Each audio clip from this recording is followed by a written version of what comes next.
Magazines are so great for junk journals with all of the different collage fodder that we can collect from them. And so in today's junk journal with me, that's for the prompt of magazine for Junk Journal January, I'm going to be working with this page of illustrations to the left that I found in Breathe magazine. And I really liked this one because the pages weren't shiny, they were matte. But if you're working with a magazine that has that more like glossy effect, you can definitely counteract that with some gel matte medium or something similar that will just take away the shine that you have on your pages. Because I mean, it's personal preference, but I don't particularly like when things are like shiny and glossy on my page, like the same as stickers and things like that. Like I really like it to be a matte surface because I think as well it really helps things to all blend together and you don't have like one random thing on your page that's just sort of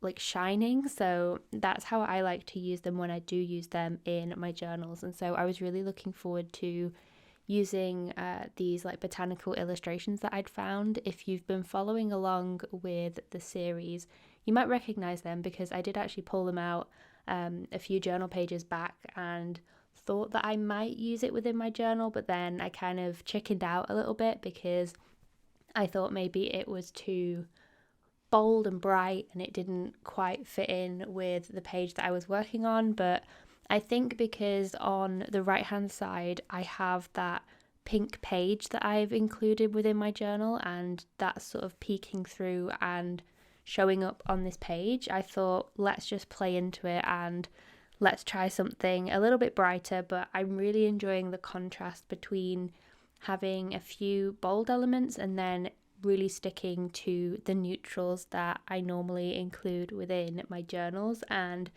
I just really like the effect that that can give because your eye is really drawn then to certain elements on the page. So I'm just cutting these out here with my little scissors. These are embroidery scissors in case you're wondering, and I just really love to use them for fussy cutting because I find that it's a lot easier to kind of get into all of the different details. Not to say that I don't make some or take some creative liberties rather with cutting out certain things, because if like a leaf has got like a really intricate edge, for example, I might just like cut a straight line and like nobody would know.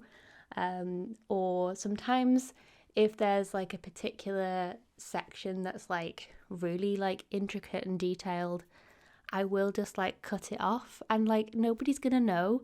And oftentimes then I end up with a cleaner look of whatever I fussy cut. But it's definitely just practice with cutting around things like this, and I just really enjoy it anyway. Like I find it quite therapeutic to do stuff like this, so I really enjoy including this within my journal. And you can see there the way that it then stands out against the background. So I was just playing around with some different collage papers. Now you might recognize these as well because I've used similar papers within other pages within this journal, and some might say that I am, the journal equivalent of an outfit repeater here, but I'd say this is actually a really easy way to help your pages look more cohesive if you're using similar supplies and similar colors and things like that.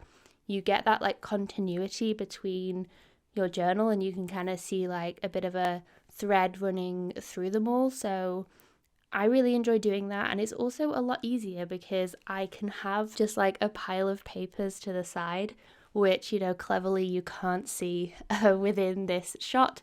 But yeah, having a kit of some sorts is really helpful, I think, especially with a challenge like this. So, maybe mine is less of a kit and more of a pile of papers that I have on the side that I'm using each day for the challenge, but it works, I think, with kind of reducing that like decision fatigue that you can sometimes get when you sit down to do a prompt and you're not sure where to start, and then also you're not sure what supplies to use. So just having that there, I think, is really great for working on the daily prompts like this. And I know that I really love to do collage. That's one of the things that I'm always drawn to and will do in 99.9% of my pages. So I just know that I'm going to use those different collage papers. So I'm using a range of different things here, like book paper. I've got some of the faux washi tape that I made. I'm using up the last bits of that, so I will definitely need to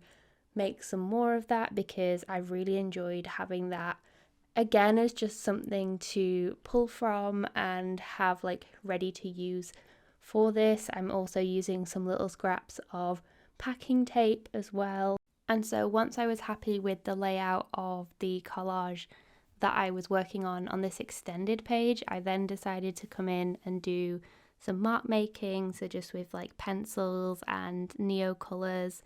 And I used some quite bold colours, but I think having them in pops around the page again went with the sort of lemons there that I had that were also quite bright, so I think it definitely helped to complement that. Then I wanted to add some text, and I think because it was so busy, like I didn't want to necessarily do any brush lettering. I wanted to do something a little bit different, so I just used some of these little like typewriter stickers from my green cow, and I thought that they were a nice contrast because they were the like stark black and white, so they really popped with everything that was going on with this page. So I really wanted to make sure that I had that sort of like cluster within the center almost, and then adding little bits of detail here and there. So I also came in with some stamping, and I felt like this really pulled everything together and added just the right amount of texture to the page, because I know sometimes it can be really easy to overdo stamping. Like I am so guilty of it where I'll just keep like adding it around the page. So I was definitely trying to be mindful of the fact that I didn't want to just add loads and kind of like clutter the spread, because I had that focal area like I mentioned, so I didn't want to detract from that in a way. So I still was adding bits and pieces, and this is where I ended up going to the right hand side of the page. So originally I just planned on working on this like extended like fold out tip-in situation that I had made for myself in the previous journal with me, and I still wanted to add things. Like I was in that mood where, you know, you just want to keep creating, like the ball just keeps on rolling, and I thought, well, I can't stop, because once I'm in the flow, like I really enjoy just like carrying on. So I thought, what can I do but still have it be relevant to this page? Like I just was in that mindset where I thought the page isn't quite finished yet, like it does still need stuff. And so I ended up adding some stitching. So I already had a needle and thread that was left over from something I'd done on a previous page. So again, I'm using the same colour thread here, and what I decided to do was actually sew some of the pages together. So the pink page that's in the background, and then this like smaller page.